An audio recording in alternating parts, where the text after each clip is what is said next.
রাত তখন প্রায় 1টা। হঠাৎ ফোনটা বেজে উঠল। প্রচুর বিরক্তি নিয়ে ঘুম চোখে ফোনটা হাতে নিতেই দেখলাম অচেনা নাম্বার। প্রথমে ভাবলাম ধরবো না, তারপর মনে হলো বিপদে পড়ে কেউ যদি ফোন করে রিসিভ করা উচিত। ঘুম জড়ানো গলায় হ্যালো বলতে অপর প্রান্ত থেকে শোনা গেল এক কাকুতি ভরা কণ্ঠ। হ্যালো বাবু, আমি মা বলছি। কেমন আছিস বাবা? থতমত খেয়ে গেলাম প্রথমে। তিনি বলতে থাকলেন, কতদিন তোকে দেখি না বাবা। আমার সোনা দাদু ভাই কেমন আছে রে? আর বৌমা? তোরা এসে একবার দেখা করে জানা রে বাবা তোদের বুড়ো মায়ের সঙ্গে। জানিস বাবু, আমার যখন কেমো চলে খুব কষ্ট হয় তখন। আমি তখন চোখ বুজে কি ভাবি জানিস? তখন তোর ছোটবেলায় কথা মনে করি। তোকে কোলে নিয়ে রান্না করছি, গোল গোল চোখে কাজল পড়াচ্ছি। কি মা নেওটা যে ছিলিস তুই। আর আজ 2 বছর কেটে গেল, তোকে ছুঁয়ে দেখিনি, বুকে জড়িয়ে ধরিনি। আর পারছি না বাবা, একবার আয় না রে বাবা। ডাক্তার বলেছে খুব বেশি দিন নেই রে আমি আর। আমার তখন চোখে জলের ধারা। জন্মের সময় মা হারা ছেলে আমি। মা শব্দটাই আমার কাছে ভীষণ দামি।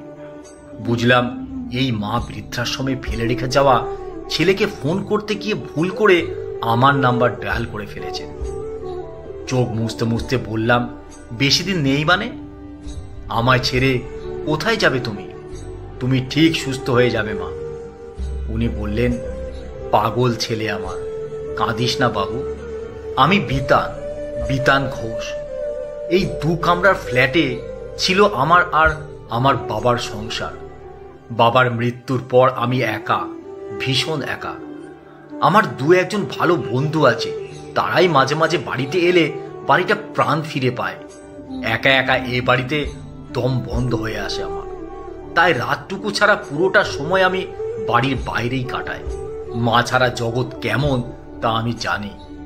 ছোট থেকে কেবল দেখেই এলাম বন্ধুদের মায়েরা তাদের হাত ধরে নিয়ে আসছে, স্কুল ছুটির পর অপেক্ষা করছে, শাড়ির আঁচল দিয়ে কপালের ঘাম মুছিয়ে দিচ্ছে, কখনো দুষ্টুমি করার জন্য বকাবকি করছে। আমারও খুব ইচ্ছে করত মা বলে ডাকতে, মাকে জড়িয়ে ধরতে, কিন্তু জন্ম থেকে আমি যে মাতৃহারা, তাই সে স্বাদ আর পূরণ হয়নি আমার। আমার কাছে মা পৃথিবীর শ্রেষ্ঠ সম্পদ। বাবা আমাকে খুব যত্ন করে একা মানুষ করলেও মায়ের জায়গাটা চিরকাল ফাঁকায় থেকে গেছে আমার মনে। শোনো মা, তুমি আর কখনো এমন কথা বলবে না। ঠিক মতন ওষুধ খাবে, খাবার খাবে, দেখবে ঠিক ভালো হয়ে যাবে তুমি। তোমার বাবু সব সময় তোমার পাশে আছে মা। তুমি এক কাজ করো, কাউকে বলো আমার নাম্বারটা লিখে নিতে। আমি মুখে বলছি, তোমার যখন ইচ্ছে করবে তুমি কাউকে বলবে ফোন করে দিতে, কেমন? ঠিক বলেছিস বাবা, সুগারে চোখে আর ভালো দেখতেও পায় না। আর আমি একদিন গিয়ে তোমার কাছে একটা ফোন দিয়ে আসব, আমার নাম্বারটা সেভ করে দেব। তখন যখন তোমার বাবুর কথা মনে পড়বে তখনই কথা বলতে পারবে। সত্যি তুই আসবি বাবা? যাব মা।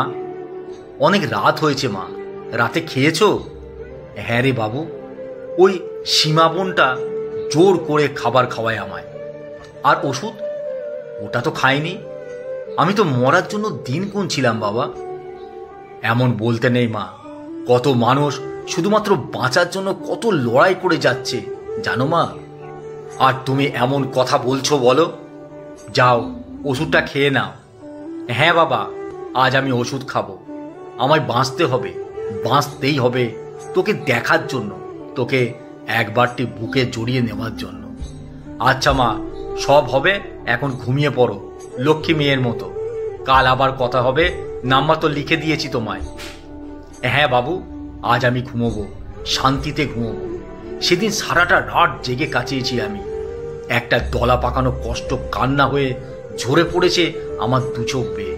মনে মনে আফসোস করেছি সেই ছেলের জন্য যে কিনা মা থাকার মতো ভাগ্য নিয়ে বেঁচে থেকে সবচেয়ে দামি সম্পদটা হারিয়ে বসে আছে। মনে মনে ঠিক করে নিলাম, সুযোগ যখন পেয়েছি এই মায়ের অকৃত্রিম স্নেহ ভালোবাসা থেকে কোনোভাবেই বঞ্চিত করব না নিজেকে। সকালে ঘুম থেকে উঠেই ছুটলাম ফোন কিনতে। একটা নতুন ফোন। যে ভালোবাসা পাওয়ার জন্য কাঙালের মতন ঘুরে বেরিয়েছি, সেই ভালোবাসার এত অবহেলা মেনে তো নেব না আমি। রাতে আসা ফোন নম্বর থেকে জেনে নিলাম বৃদ্ধাশ্রমের ঠিকানা। তারপর বেরিয়ে পড়লাম আমার অচেনা মায়ের সন্ধানে। বৃদ্ধাশ্রমের গেটে ঢোকার মুখে দেখলাম কত অসহায় বৃদ্ধ মানুষ তাদের সন্তানদের পথ চেয়ে ক্ষীণ দৃষ্টিতে তাকিয়ে আছেন পথের দিকে। বৃদ্ধাশ্রমে গিয়ে সবকিছু খুলে বললাম, অনুরোধ করলাম মায়ের সাথে দেখা করার সুযোগ দেওয়ার জন্য। ওনারা আমাকে অনুমতি দিলেন। মায়ের ঘরের সামনে নিয়ে গিয়ে একজন মহিলা বললেন, দেখো তোমার সাথে কে দেখা করতে এসেছে। মা চমকে উঠে বিড়বিড় করে বলে উঠল, বাবু এলো বুঝি। ঘোলাটে চোখে মা আমার দিকে তাকিয়ে ভ্রু কুঁচকে তাকালো। আমি ধরা গলায় বললাম, মা আমি বিতান, তোমার ছেলেই আমাকে তোমার কাছে পাঠিয়েছে। এই দেখো তোমার জন্য একটা ফোনও পাঠিয়েছে। মায়ের চোখ দিয়ে জল গড়ালো, কিন্তু ঠোঁটে ফুটে উঠল হাসি। বলল, পাগল ছেলের কাণ্ড দেখেছ? ছেলেটা চিরকাল পাগলই রয়ে গেল। আচ্ছা ও কবে আসবে? আমি বললাম, আসবে মা আসবে, ওর যা কাজের চাপ, ভীষণ ব্যস্ত। আমি কিন্তু মাঝে মাঝে আসবো তোমার সাথে দেখা করতে। মা আমার মাথায় হাত বুলিয়ে বলল, আসবি বাবা, অবশ্যই আসবি। আমি বললাম, চলো মা, এবার একটু ঘরের বাইরের বাগানটায় বসবে আমার সাথে। মা বলল, আর জোর পায় না রে বাবা। আমি বললাম, পারবে, চেষ্টা করো, ঠিক পারবে। আমি তোমায় শক্ত করে ধরে থাকবো। মায়ের হাত ধরে বাইরে বেরোতেই এক বৃদ্ধা বলে উঠলেন, সুমিত্রা তোমার ছেলে এলো বুঝি? মা হেসে বলল, ছেলেই। একজন বললেন, সুমিত্রা কতবার বলেছি একটু বাইরে বেরিয়ে হাঁটাহাঁটি করিস না। বাবা তোমার মাকে বলে যেও যেন একটু নিজের যত্ন নেয়। ফেরার সময় মাকে বলে এলাম, আবার আসবো মা। ফোনটা দিয়ে বলে এলাম, ইচ্ছে করলেই তোমার বাবুকে কল করবে। তোমার ছেলে যতই ব্যস্ত থাকুক, তোমার কল নিশ্চয়ই রিসিভ করবে। সেও তোমাকে খুব মিস করে। নম্বরটা সেভ করে ফোনটা হাতে দিয়ে প্রণাম করে বিদায় নিলাম মায়ের কাছ থেকে। বৃদ্ধাশ্রমের অফিসে এসে বৃদ্ধার ছেলের সম্পর্কে যা যা ডিটেলস ছিল জোগাড় করার চেষ্টা করলাম। ওনারা প্রথমে রাজি হতে চায়নি দিতে, কিন্তু অনেক অনুরোধের পর আমি ওনাদের বোঝাতে পেরেছিলাম যে এই অসুস্থ বয়স্ক মানুষটার সাথে আমি তার ছেলের একটু যোগাযোগ করিয়ে দিতে চাই। অফিস থেকে আমাকে জানালো, বহু বছর ধরে ওনার ছেলে কোনো যোগাযোগ রাখে না ওনার সাথে। ফোন নম্বরটাও চেঞ্জ করায় কোনোভাবেই যোগাযোগ করা সম্ভব হয়নি। বৃদ্ধা প্রতিদিন চেষ্টা করে ছেলের সাথে কথা বলার, নাম্বার ডায়াল করে, কিন্তু প্রত্যেকবার ব্যর্থ হয় নিজের ছেলের গলার আওয়াজ শুনতে।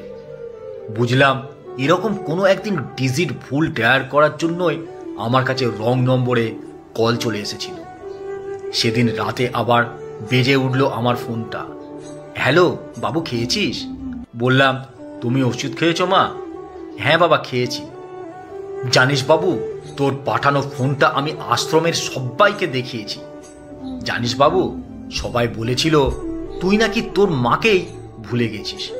ওরা কি বোকা, ওরা জানে না তুই তোর মাকে কত ভালোবাসিস। জানিস বাবু, আজ আমি ভীষণ খুশি, আবার বাঁচতে চাই আমি চোখ বুঝলাম। আমার এই মিথ্যে বলাটা যদি অন্যায় হয়ে থাকে হোক, কিন্তু মায়ের খুশিটা আমার কাছে ভীষণ গুরুত্বপূর্ণ।